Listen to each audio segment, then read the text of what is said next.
everyone. Welcome back to Ball Up Top, your weekly podcast here from us at No Cat Space. Tyler, Andrew, Greer got you this week. Oh, man. From expansion drafts to some ranked matchups, there's been a lot of stuff that's gone on in this past week, y'all. Busy week. Very, very busy week. But what else is busy? Is that the holidays are on the way, which means you got to get busy with your holiday shopping. Mm-hmm. What a place. If only there was a place where a sports fan could get their favorite team's gear. Oh, wait! Home Field!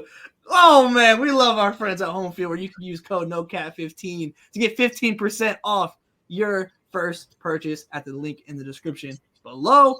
Man, I love Home Field. The quarters I just dropped, they're so good. They're so good. I'm restraining myself from them, actually. Let's start off with some W stuff, y'all. If you're listening, please send scripted reads. No more unscripted. Please reads. Look. I don't know what's gonna come out of. Like, I don't know what's gonna be said next. I'm gonna make you read an ad read like a hostage. I know. It's gonna be.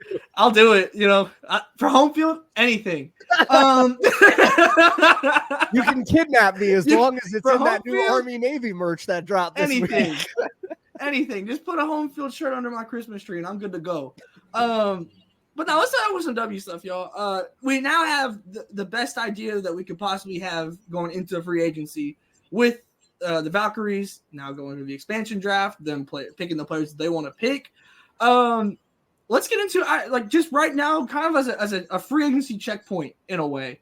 I'm interested in what moves have kind of caught your eyes as possibilities. I know for me, it's Satu to the Fever still. I've been pushing that agenda. Shawnee's been pushing that agenda. I was boots on the ground in Fort Worth where Satu was there, realistically supporting Mark Campbell, her former on the Oregon staff and everything. Mm-hmm. But for my agenda, Stephanie White was on commentary. Aaliyah Boston was courtside. Satu Sabali was in the building. It was a Fever get-together. That's my agenda that I took away from that game. Is that true? No. Is it a nasty rumor? Probably. Is it my truth? Absolutely. And I'm all for it because the combination of Satu at the 4, running the floor with Caitlin, and then spreading the floor for Aaliyah, man, I'm still behind it. But what are y'all's just kind of general, if you could have this happen, what would it be? I think, well, to start with yours, right? I think it's the most logical. Yeah. Right? There's a lot of unrestricted free agents out there this year, whether it's Diana Taurasi or Dewana Bonner and Alyssa Thomas. Yeah, I'm just saying, like, and it's not as I'm not bringing DT up first as like she's like the best free agent here. What I'm saying is I don't see DT going anywhere. I don't see NECA or Stewie going anywhere. I see like the big 5 names on this free agency list of like established stars in the league staying with their teams. Satu is one of the few where I'm like, okay, I don't necessarily think that you would stay with the Wings. Maybe drafting Paige is enough to entice, but I mean, Caitlin Clark is equally as much, if not more, to entice, you know, and you also have the money to be able to do it. You know, there's money that's coming off their books this year. Erica Wheeler, most likely, or at least signed for something a lot less. Than yes. Look at this number right here. Yeah. 220. Maybe more than Alyssa Thomas and Stewie and NECA. Good Lord. Yes. But I agree on Satu. Like I do think Satu is probably the one biggest name here where I'd be like, okay, I can totally see them making this choice. I do wonder, how committed do you think the Connecticut Sun are to blowing it up and starting over with Rashid Mezian? Because walk with me a little bit here. I'm with you. Let's take a stroll. What is stopping Golden State from throwing money down on those 2 players to just establish a floor right out of the gate? Right? Like there's cap to be used here. They have the 5th pick depending on how it shakes out, maybe you get what I would deem, all of it's speculative, right? Like that's the thing about the draft, but like one of the players that I would deem like a can't miss type of prospect that you can build a franchise around. But are you really willing, if you're Golden State and you're Joe Lacob and you have the whole light years Warriors mindset, we're going to win a title in the first 5 years, why would you not think about, even an aging Alyssa Thomas and DeWanna Bonner, why not get them to establish a playoff floor right out of the gate? You don't have to sign them long. You can even do a 1 or a 2 year deal to adjust for new TV. Everyone's signing 1 year deals. Let's be clear. Right. Like, 100%. 100%. Yeah. So like what realistically would stop that? If I'm the Valkyries and I'm like, let's get off on a foot, especially if we don't draft a face. Get these 2 players that we know have an established floor of being good in this league. We know it might not win us a title, but we make ourselves competitive. And then when free agency resets next year, then you go in for the long-term people that'll win you a title in 5 years. That's my it's so weird that it could theoretically work. I see you shaking your head. What do you think? I don't. Here's the thing. If I'm Golden State, I don't want to be in the middle, because if you might be able to bring some faces in now. I'm looking at the faces that are coming in the draft, and I don't want to be in the middle of the WNBA where I'm afraid that Alyssa Thomas and DeWanna Bonner would take me to without a better roster around them. So I'd be nervous about just barely making the playoffs, and now you miss the lottery when the faces of the future are in the draft. And like 26, 27. So like, as much as I agree with you that you want to start a good culture in Golden State, but I kind of think like a player like Monique Billings, like a Kayla Thornton, are those type of players you can start with the culture. Obviously not as star power and like when it comes to winning immediately, but the culture aspect I feel is covered. But the players that I want as the face of my franchise are not going to be at pick 6 and 7 realistically. I'm looking at 1 through 3 about some of these next 2 drafts that are coming through. So my worry is I don't want to be stuck in the middle if I'm Golden State. What do you think, Greer? I need some help here. Well, I just think that the well is so deep for talented players nowadays and forward that, like, while I hear Tyler's argument about like kind of racing to the bottom, right, to position yourself with tanking. Yeah, I don't know. I just feel like they're like so many of these young, they're so good already. They that, are. like, You're pick wrong. 6, 7, 8, like you can still win with those picks. Yeah. You can still. So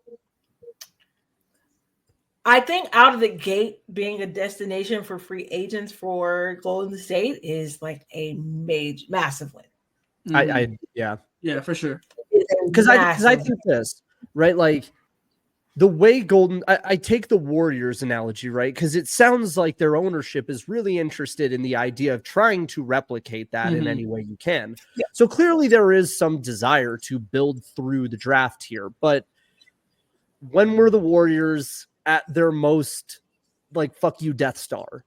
It was through when you netted the free agent, you know? Yeah. And so I feel like if you are able to establish to players, this is where you want to be, especially as a veteran.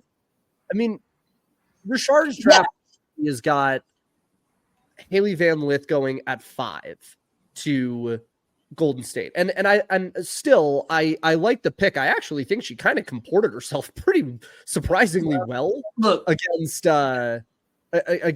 South Carolina.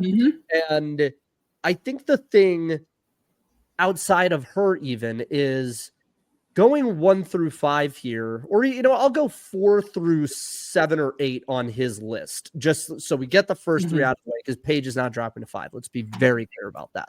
And Iriafen probably is not either. But his 4 through 8 is Sonia Citron, Haley Van Lith, Isaiah James, Dominique Malonga, Janiyah Barker. And that's before we get to like a Cheyenne Sellers, Tahina Pau type player. 4 through 8 has a pretty darn good floor of players. Even this year's WNBA draft had a pretty good floor of players. Like JC Sheldon turned into a very good solid pro who we didn't talk nearly enough about because we were focused so much on Angel and Caitlin Clark. So I do think this year and next year you might be able to do that for a lottery pick, but I don't know. I feel like you don't. If you are the ownership and you're opening the Chase Center, Bay Area they have pretty loyal fandom. I don't, it's not as fickle as like a Los Angeles or a Miami or even in Atlanta. However, you got to win games. Like there's a lot to do in the summer in Northern California. And so I do think there's going to be a desire of, we don't want this just to be a novelty right out of the gate. We want this to be a product right out of the gate. And while I love that expansion draft, and I think they actually drafted really well, that's not a team that I think is jacking people up. And look, maybe an 18-1 bottom team might not be doing it for you either. Yeah. But at the very least, you go win games. Yeah, you're in line. So yeah, that's my head pick. Yeah, I also think we saw toward the end of the Connecticut Sun season this year just how much of a stink Alyssa Thomas made about the whole practice facility thing and having to share it with the local community. And just we also saw before that, right, Ka get traded to Phoenix and just talk about how much having a dedicated place, how important you're posting about on Instagram. But how that important is to making her career longer, hopefully, right? And AT, we already know about the labrums. She was also dealing with some kind of weird shin thing toward the end of the season too, right? That kind of just went undisclosed, but we saw her grasping at it several times toward the end of the season. So facilities, resources, all of those things, you just cannot discount the importance of a player, especially of her caliber. We're talking about a top 5 player in the world, right? To sustain that level, what do they need?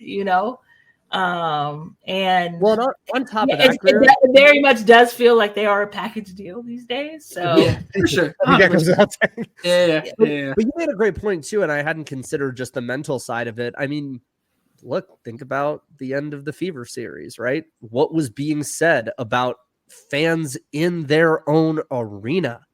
I mean, I know there was a whole lot of discourse about what constituted fandoms and extreme fandoms, etc. But if a player felt that way, they're feeling, you might not agree with the feeling, but that is their reality and their perception of it, and that is valid. And if Alyssa Thomas walked away from the arena that night thinking this is not sustainable, maybe you want the fresh start of going somewhere new. And also, the pitch you can reasonably make if you're Golden State, and it depends on if Natalie Nakase and the staff are interested in them as players, is you guys built a winning culture in Connecticut together. Come enter the next phase of your career, at least for a year here. Maybe give it a year to see if you like it, and be the people that create a culture before you retire, because they're both getting up there in age. They're both in their mid-30s. So that's my thought. That's my Bill. That's my Bill Simmons. Hey, cut and sell. What do you think about Karl Anthony Towns to the Miami Heat? Have you thought about this? And fire the trade machine. That's I mean, I can see the vision. I think. Yeah, I think one of the other very oft rumored moves is there is a certain guard who's played in Las Vegas, who's also a free agent, who we already saw the Valkyries take Kate Martin from the Aces, right? And she figures to be a prominent part of what they're building, right? It was one of the leaks, right? It was one of the players who was leaked before the expansion draft actually happened on Friday. And Kelsey Plum is another player from the West Coast. I mean, not to say that Vegas is not the West Coast, but you get what I'm saying. Out here. Yeah.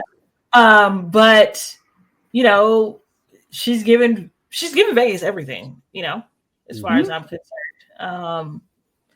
Don't know if she wants a new start. But if if Golden State could at least like match what Vegas has to offer, I think she takes the meeting. You know what I'm saying? Like, sure. And so, yeah, like how tight is their pitch? How convincing is it? You know, I also think Kelsey Plum is a player who is like dynamic, clearly off the court. She has to deal with Under Armour. Also, by the way, she's an Under Armour athlete. There's another Curry brand. Okay. Yeah. And she has played with the 2 or 3 time MVP and Asia Wilson. I'm sorry, I think it's 3 times. But like what? Not even on some like disease of more stuff, but like I've put in my time here. You know what I'm saying? Just like what is it like if a franchise is built around me and I just want a fresh start? Also, just like her personal life in Vegas and some of the stuff that's transpired, like she could just want a change of scenery, and Vegas will also always be a part of her story. But like, yeah, no, I can kind of get behind that. I mean, it's been the one that's kind of been like the most talked about, like with like with the, but because it makes sense, especially because it's a nice mix of fresh start but familiar faces. I think, which makes it interesting as well now after the Natalie hire as head coach. Yeah. I'll do you one better here. The French players caught my eye in the expansion draft, like Ileana Rupert, Carla Late, which was like Wings fans are pissed, and rightfully so, because she is real and is going to be real for years to come. Gabby Williams. Ooh. Because Suspect has a lot going on right now. And the Seattle Storm have a lot going on right now. And it makes you wonder, does she want that? Marina, is she Gabby? Good doing that? She didn't like Chicago because of the dysfunction within that organization. She went to France and stayed in France because she likes the functionality and stability of the clubs that she plays for over in Europe. And Golden State, by all accounts, home jersey notwithstanding, like seems to be a pretty well-run operation and well-financed operation so far. She's made a name for herself. There's a big international flavor there. So I think there is a bit of a light bulb that goes off, maybe even more so than a Kelsey, because I feel like Gabby gives you 2 and 3 versatility, especially defense. I think she's a much better defender than Plum is. Plum's a little better offensively, but what I love about it is I think Golden State, I wrote about it in 5 Out this week, I think Golden State has the keys to a lot of free agency here. Their cap is pretty open. They have a lot of room to move. They have a lot to pitch, because right now it's easier to pitch promises than it is to pitch we're different now, and when it comes to Chicago, right, to Tyler Marsh about that, transparency. Like he said, I know what the perception of the Sky organization is within the league. Players think that too. And it might take a while for Tyler Marsh and GM Jeff Pagliacca to say to people like, oh yeah, it's different now. We're going to facility. We promise it's going to happen.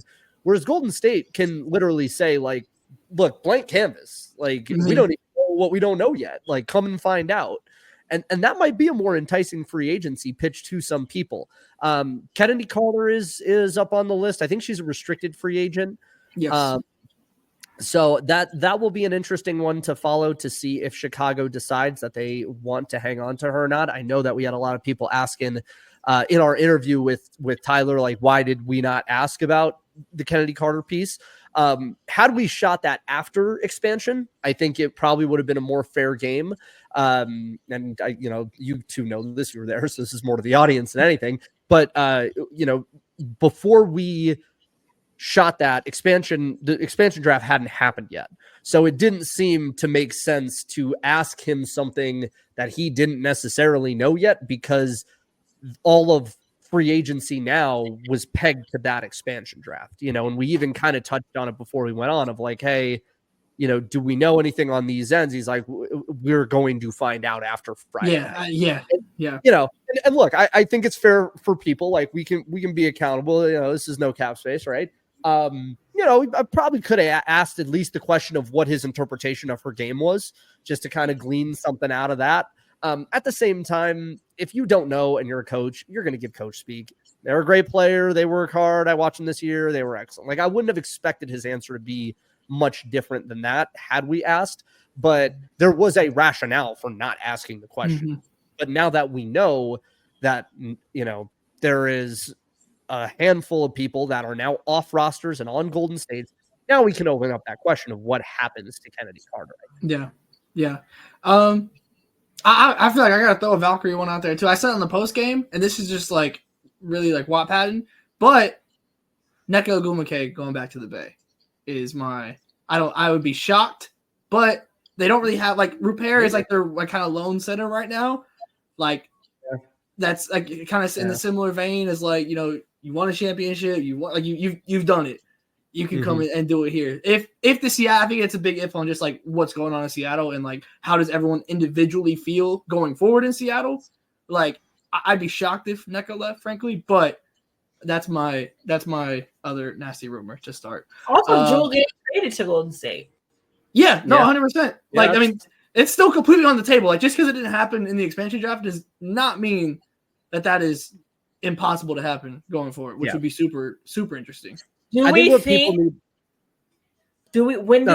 that trade happens? Do we think it happens when free agency opens in January, or do we think it happens closer to the draft or closer to when the season begins? If you guys had to put a timeline on it, when do you think they pull that trigger? I think it's draft. I was gonna say draft too. I think like you'd want a pick out of that, and you would want to see just how interested other teams are in parting with their picks, right? And who else has declared? Fans don't want to give up number 3, and clearly fans don't seem interested in giving up number 5 either. So maybe you shop her throughout the night and say like, what is the highest pick that we can get for this? It's like the way Nick Saban retiring last year at Alabama, every coaching move in college football was going to be made when the Alabama hire was made, right? First domino. Correct. Golden State is the first domino here. I do not see a lot of other teams moving or doing much unless it's retaining their stars. I don't see many teams doing much until Golden State makes their move. I think that's the vibe here. Yeah, no, I agree. And also, I guess I think it even depends as well. Like, if a Flaugier declares, if a Lauren Betts declares, like there's players here that can even deepen this draft further, where a pick at 6 or 7 now becomes just as valuable as 4 or 5. It's just those little 1 or 2 players. I'm rooting for chaos. I am rooting for chaos. Absolutely, bring it to me. I want roster turnover. Need that. Need that.